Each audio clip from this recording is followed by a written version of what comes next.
ఒకసారి మాట్లాడుకుందాం. భయం మిమ్మల్ని భయపెడుతుందా?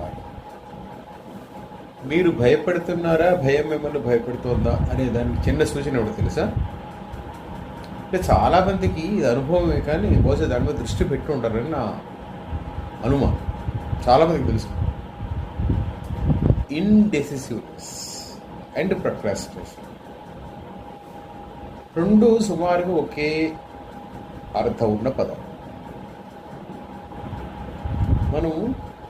మనకి భయం ఎక్కువైతే, భయం అంతరంతరాల్లో దాని ఇంపాక్ట్ చూపిస్తుంది. మీరు ఫిజికల్గా పైకి భయపడుతున్నట్టు కనపడకుండా ఉండే ప్రయత్నం చేస్తారు. You try to cover it, you feel you are brave. ఇదంతా పైకి మనం ఇచ్చుకునే ఒక boost, or you can tell it is a cover. అంటే చాలా అందంగా ఒక ముసుగు వేసుకుంటూ ఉంటాం కదా చాలా సందర్భాల్లో, అలాగే ఇది ముసుగు తీసేస్తే లోపల వాస్తవం ఏమిటంటే మనం భయపడుతున్నాం కనుక ఏదైనా నిర్ణయం తీసుకోవడానికి సాగదీస్తాం, దాన్ని డ్రాగా చేస్తాం. అబ్బాయి నిర్ణయం ఇవాళ కదా, రేపు తీసుకుంటాం, ఎల్లుండి తీసుకుంటాం, ఏముందండి మా తమ్ముడితో మాట్లాడి తీసుకుంటాం, లేదా మా ఫ్యామిలీతో డిస్కస్ చేసి తీసుకుంటాం.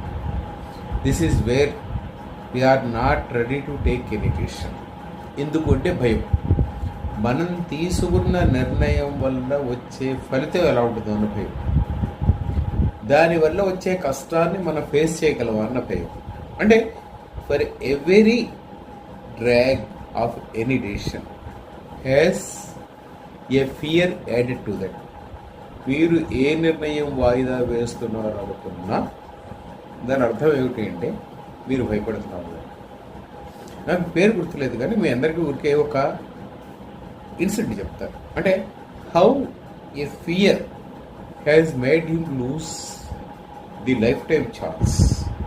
నాకు ఆయన పేరు గుర్తులేదు కనుక ఆయన పేరు నేను చెప్పలేదు. రెండో పేరు గుర్తుంది. అమెరికా చంద్రుడి మీకు మనుషులు పంపుతుంది. I think if I'm wrong, ఎవరిని కరెక్ట్ చేయండి. నీల్ ఆర్మ్స్ట్రాంగ్ అని ఒక ఆయన చంద్రుడి మీద ఫస్ట్ దిక్కు మనిషి. And he created history for himself, right?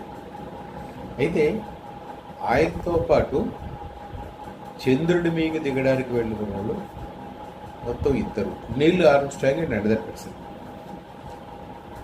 First అంటే గ్రౌండ్ సెంటర్ నుంచి ఫస్ట్ పిలిచిన పేరు ఏమిటంటే ఆ రెండో మనిషిది.